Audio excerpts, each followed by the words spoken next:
Está no ar mais uma edição do MAC Notícias, o programa que traz notícias e serviços de São Paulo para você. Pandemia afeta o processo de alfabetização das crianças e pais relatam dificuldades enfrentadas. Cresce a procura de jovens para tirar o título de eleitor em 2022. Discussões sobre aborto e saúde pública emergem por causa de fala dos presidenciáveis.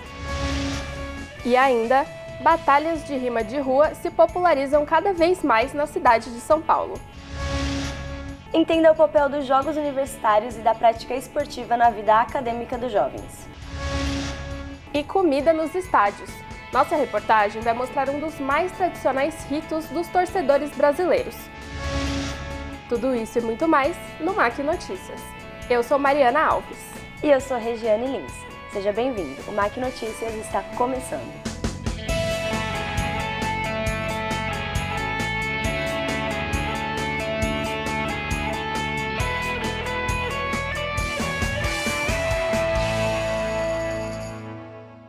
Durante a pandemia, muitas crianças foram afetadas pela falta de estrutura e apoio para uma aprendizagem proveitosa.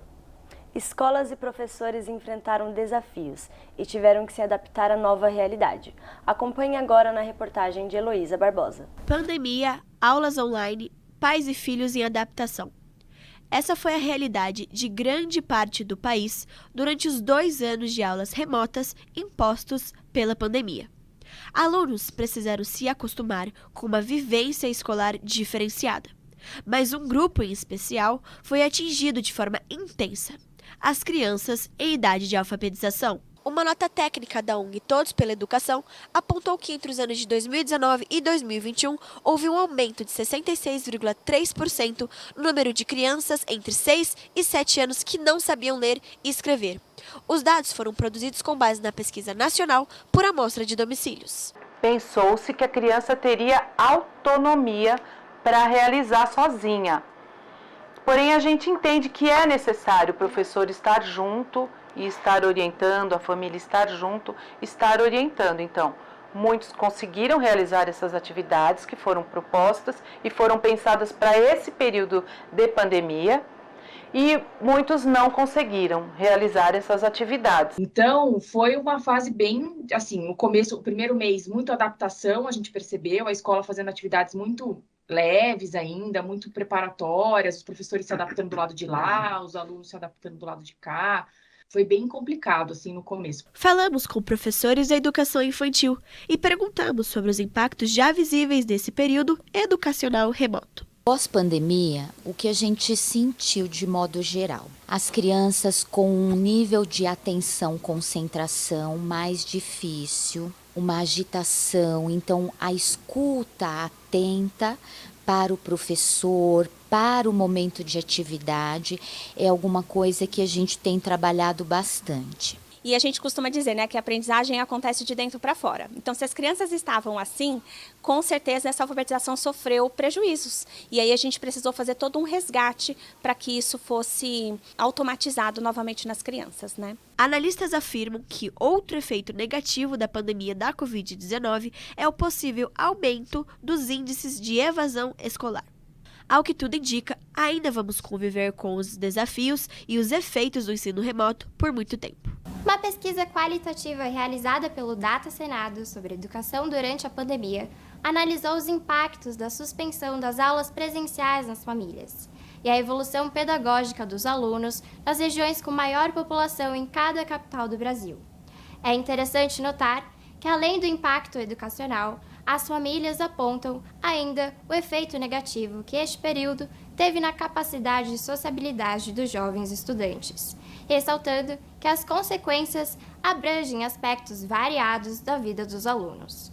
Em casa, a sobrecarga que os pais sentiram durante o período de aula online dos filhos ficou evidente ao analisar os dados apresentados no levantamento.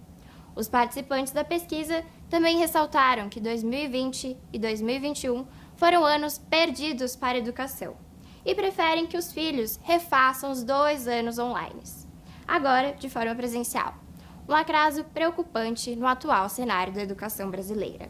Maio foi o último mês para os jovens tirarem o título de eleitor. Segundo dados do TSE, nos últimos meses, a adesão na faixa etária de 16 e 17 anos tem aumentado. Entretanto, o número absoluto de jovens eleitores ainda é baixo. Acompanhe agora na reportagem de Bianca Machado. De acordo com pesquisas do TSE, o eleitorado jovem cresceu de maneira expressiva no último mês de abril, ganhando mais de 2 milhões de novos eleitores entre 16 e 18 anos. Esse número representa um aumento de 47,2% em relação ao mesmo período de 2018. Dados mostram que agora o Brasil conta com aproximadamente 150 milhões de eleitores nessa faixa etária, superando todos os recordes já registrados pela Justiça Eleitoral. Eu tirei meu título com 16 anos de idade no último dia, né? Um pouco em cima da hora, mas eu acabei tirando o título.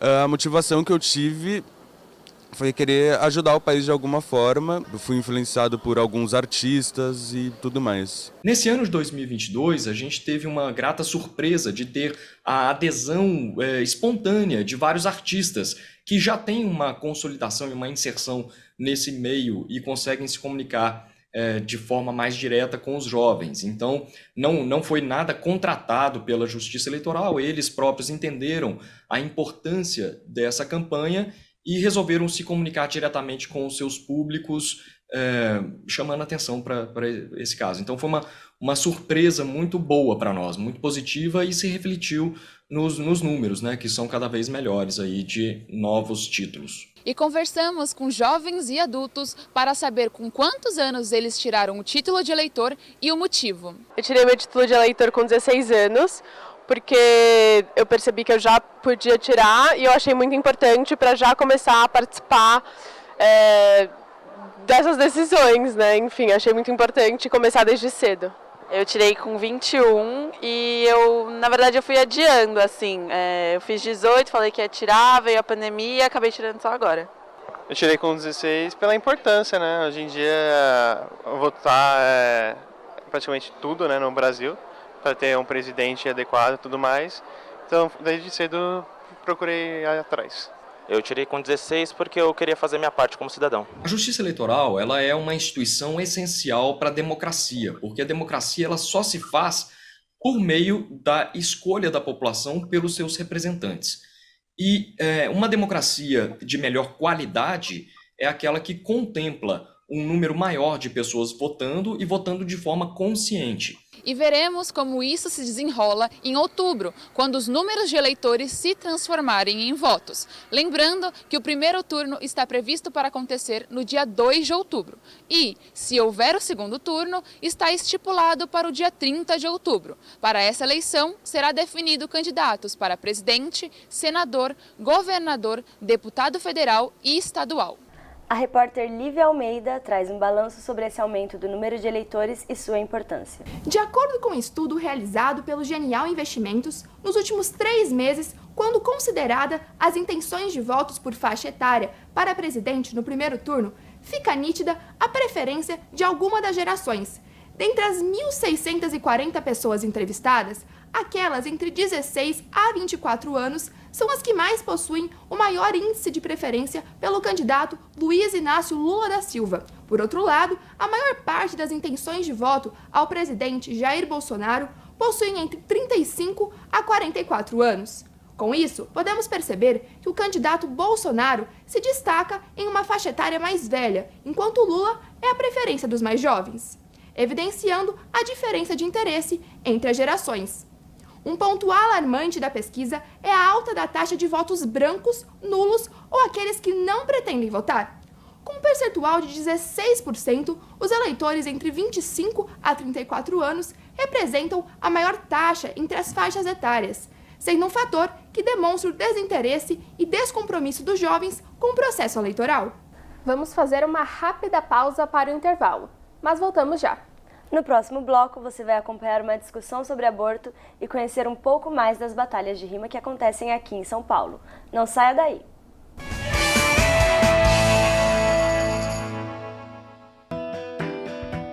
Estudar é uma forma de ampliar horizontes. E no Mackenzie, sempre é hora de aprender. Não importa se você é adulto, criança ou adolescente. Por aqui, você sempre encontra educação de qualidade. Do ensino infantil à pós-graduação. Descubra o que o Mackenzie pode oferecer. Acesse o nosso site. Mackenzie, cada vez mais perto de você.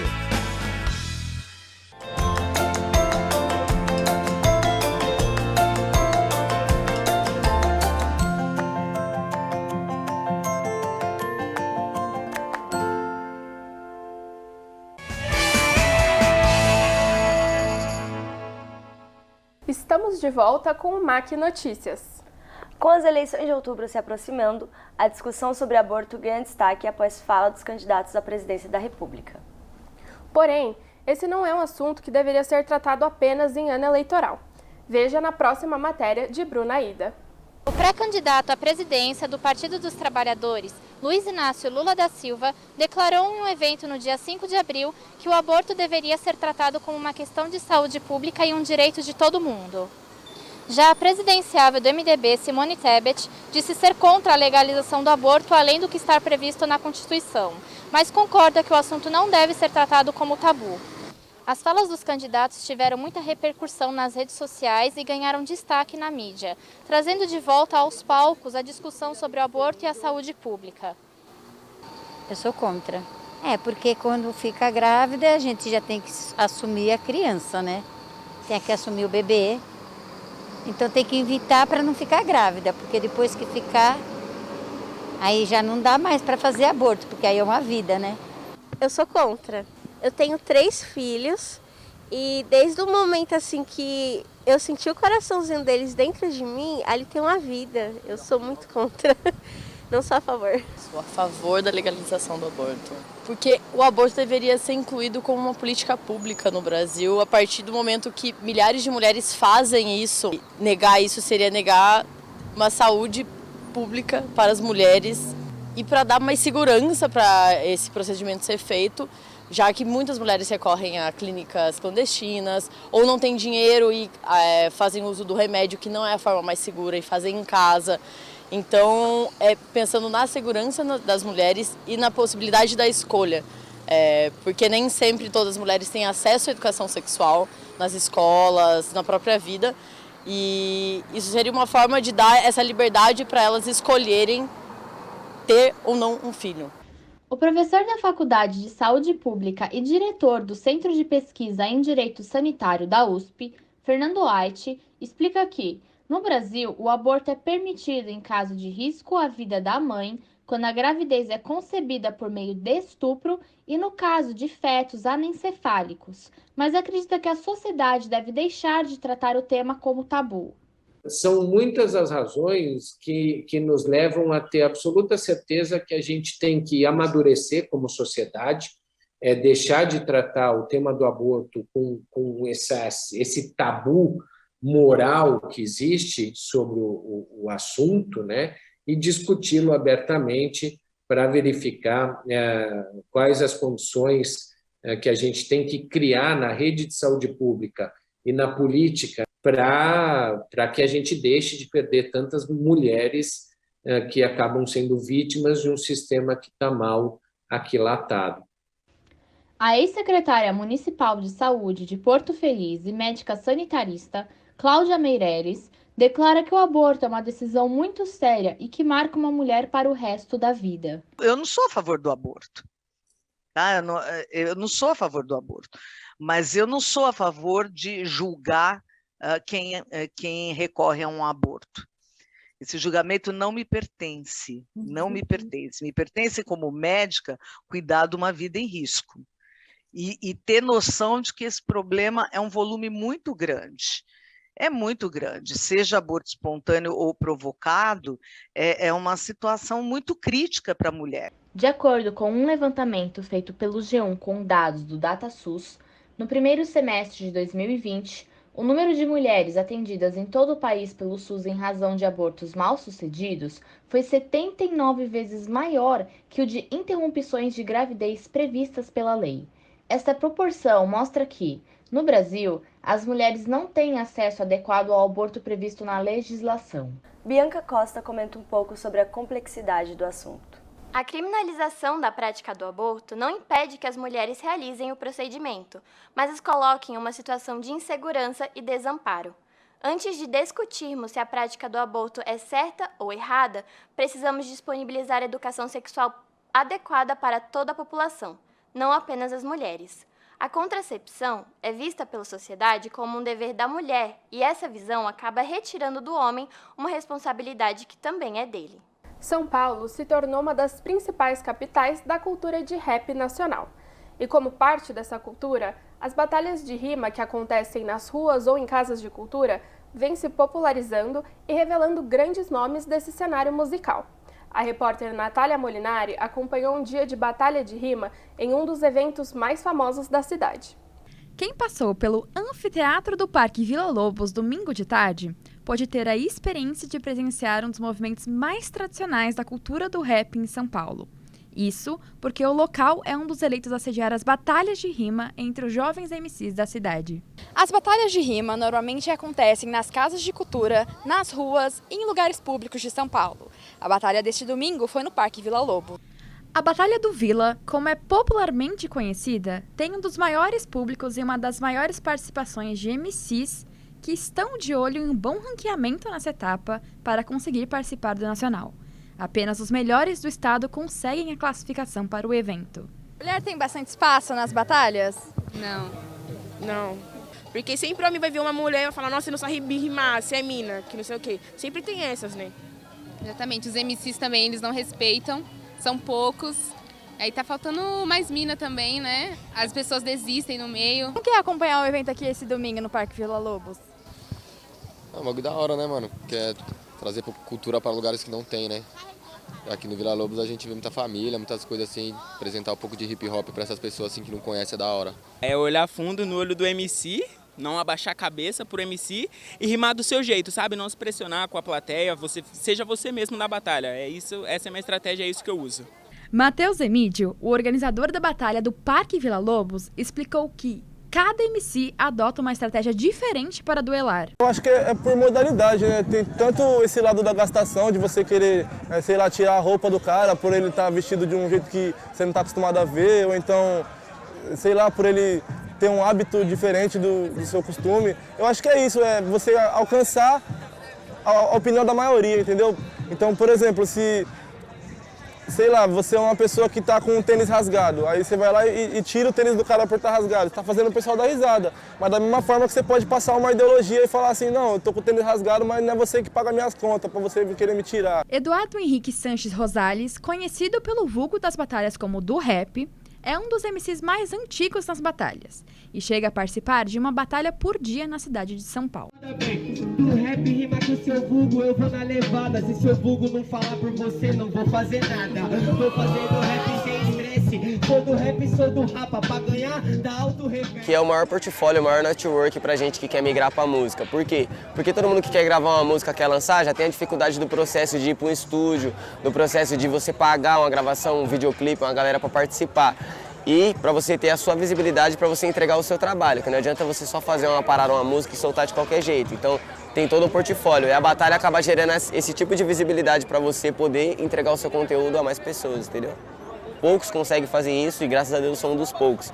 Mas muitos começaram que nem eu, rimando em batalha por premiação, por dinheiro, às vezes por roupa que eles dão na batalha. E aquele que não tem a condição, que não consegue ganhar uma batalha, tem o refúgio que é o trem. O trem, muitos MCs saíram de lá. Salvador é um grande exemplo, eu gosto de citar porque veio do nosso vínculo. Era um menino que rimava dentro do trem, trazia alegria pra galera e através daquilo gerava o seu sustento pra sua família, sabe? Então, tipo, essa parada é muito importante mesmo, de verdade. Por conta que a gente vem de periferia, né? Nosso país tem um contexto histórico que fez com que o preto sofresse muito preconceito, desde a abolição da escravidão, a abolição, né? Então a gente vem acumulando isso, é uma cultura preta, né? O hip hop o rap é um movimento preto. Então a gente sofre com esses encargos que o nosso país trouxe junto, né? E só tem duas opções, qual você vai escolher, vai morrer ou vai matar? Vai matar ou vai morrer? Só tem duas opções, qual você vai optar, você vai matar ou vai morrer? Vai morrer ou vai matar? E em geral, uou, uou, uou. As batalhas de rap fazem parte de uma cultura popular que ainda é muito marginalizada pela sociedade. Algumas pessoas acreditam que são apenas trocas de ofensas gratuitas, mas não é isso. Os discursos trazem reflexões sociais, políticas e culturais, e por isso, eventos como as batalhas de rima ajudam a projetar as culturas, principalmente as periféricas, e quebrar os estereótipos. Uma das inspirações para os iniciantes é o Xamã, que também começou batalhando e hoje leva o nome do rap e da cultura de rimas para todos os lugares do Brasil. No próximo bloco, você acompanha as informações sobre o Juca, evento tão esperado pelos alunos de comunicação e arte, além das comidinhas que rodeiam os estádios aqui de São Paulo. É rapidinho, voltamos já.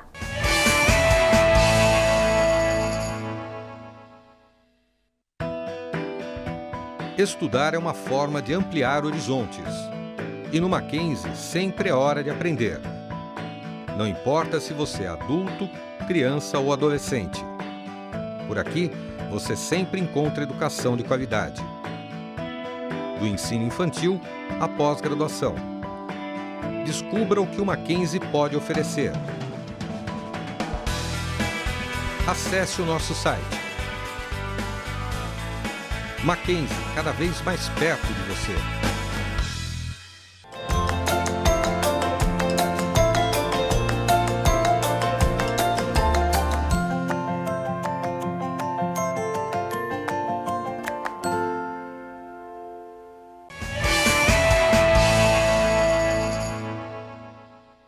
Estamos de volta com o MAC Notícias.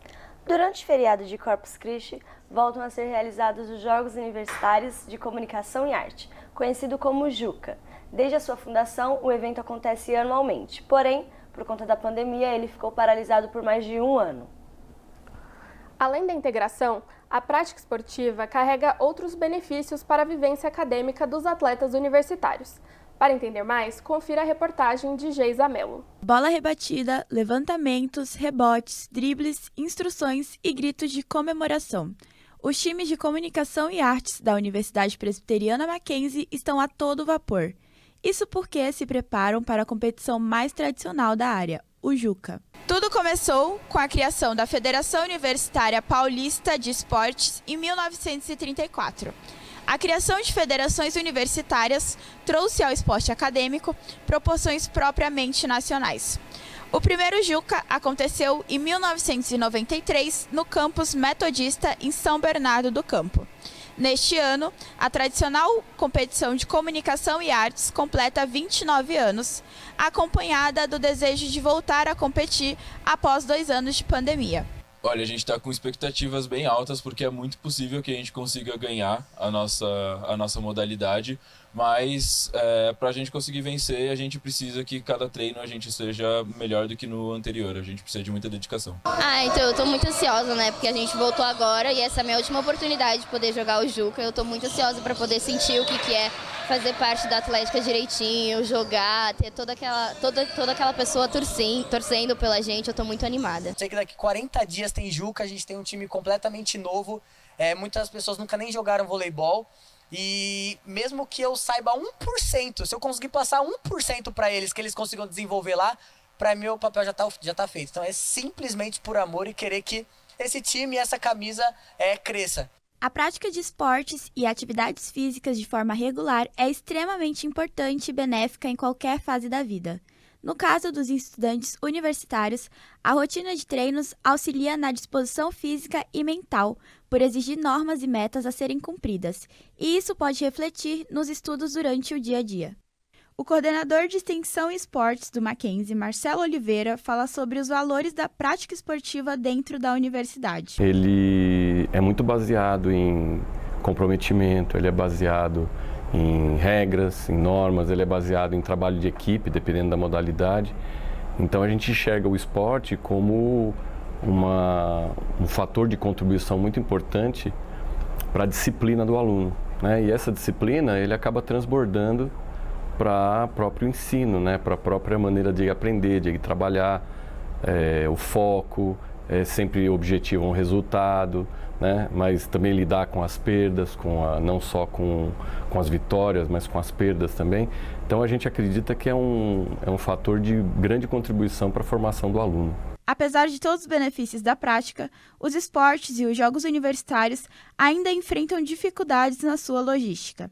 O técnico Rodrigo Malkov fala sobre o desafio de instruir um time acadêmico. Então, quando você pega, às vezes, um universitário que não tem esse incentivo, você fica desanimado em dar treino. Então, eu sempre relutei com isso, porque para mim não tinha essa importância para muitos atletas universitários.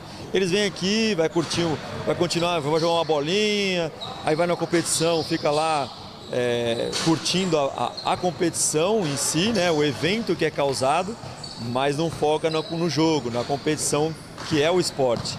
Apesar dos percalços, o técnico Rodrigo projeta a participação da equipe no Juca. Estamos treinando e buscando uma melhor performance para os próximos jogos, já preparando para o Juca, que o Juca vem depois desses 2 jogos que temos para acabar a NDU. Então a preparação agora é focar nesses 2 jogos, para estar bem nesses 2 jogos e mostrar para elas que dá para entrar no Juca e fazer um bom campeonato, para ótimo campeonato no Juca. A Universidade Presbiteriana Mackenzie possui um histórico positivo disputando competições universitárias. O retorno é ainda mais especial para os alunos de comunicação, que voltam após cumprir 3 anos de suspensão devido à quebra no regulamento. A faculdade é a maior campeã da competição, colecionando 15 títulos até o momento. Nos Estados Unidos, a NBA e a NFL utilizam o esporte universitário como meio de entrada para novos atletas. O draft, que acontece anualmente, é a maneira que os times selecionam jogadores das universidades para torná-los atletas profissionais. Assim, o ingresso de alunos por meio de bolsas esportivas nas universidades americanas é um legado educacional impulsionado pela possibilidade de uma carreira profissional. Já em território nacional, além do investimento em atletas de alto rendimento, as universidades brasileiras apoiam a carreira de seus alunos com bolsas esportivas. Porém, ainda existe uma grande falha no modelo utilizado pelas universidades, já que o investimento e o incentivo são limitados a descontos. Dessa forma, o esporte universitário brasileiro está fadado a ser um acessório, ao contrário do modelo americano, que tem como papel servir principalmente à educação. Sanduíche de pernil, pizza de 10 e espetinhos. Confira quais são os alimentos de preferência dos torcedores ao redor dos estádios. Nossa equipe esteve lá e mostra tudo para você agora. A reportagem é de Lucas Monteiro.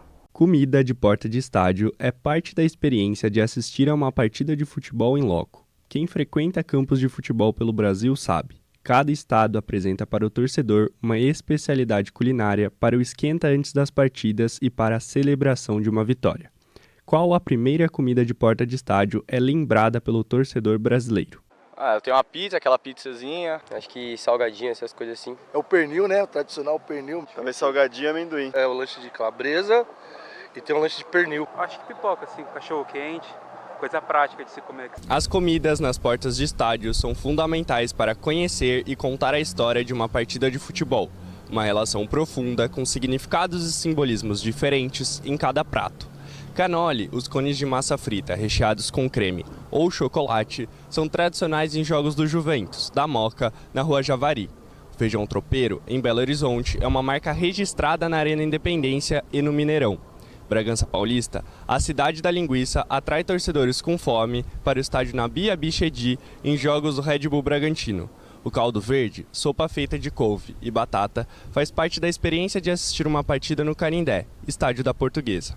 Aqui, no estádio Cícero Pompeu de Toledo, ou Morumbi, o sanduíche de pernil é a comida de porta de estádio mais comum entre os torcedores. O chefe Danilo Galhardo gravou a série Comida de Estádio no YouTube do Paulistão e conta qual a comida não pode faltar na porta do estádio brasileiro.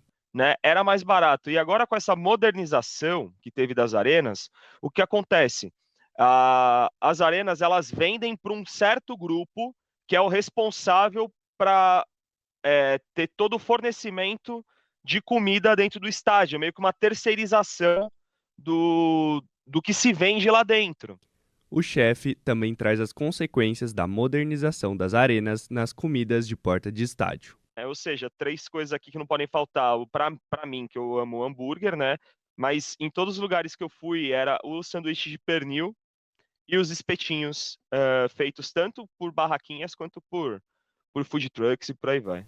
As comidas de portas de estádio também são comuns em outros países. O choripã, popular chori, está em todos os estádios de futebol na Argentina. Choripã nada mais é que o chouriço dentro do pão, temperado com molho chimichurri. O fish and chips, uma porção de batatas e peixe frito, é parte da cultura britânica e costuma ser frequente em estádios ingleses em dias de jogos. Os estádios de futebol têm tradições culinárias, que representam as características locais e há algo comum em todos: a fome. E é claro, são acompanhados pela cerveja. E para saber um pouco mais, Pedro Gambassi comenta sobre os impactos positivos e negativos da modernização das comidas dos estádios. A realização da Copa do Mundo de Futebol de 2014 no Brasil trouxe transformações para o cenário esportivo. Com um grande investimento em infraestrutura, existem novas experiências de como aproveitar um jogo. Algumas mudanças podem ser notadas nos cardápios.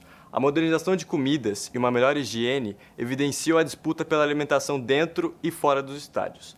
Apesar do brasileiro ter o costume de comer na porta do estádio, a refeição das novas arenas pode trazer maior conforto e praticidade para os torcedores com fome não só de vitórias.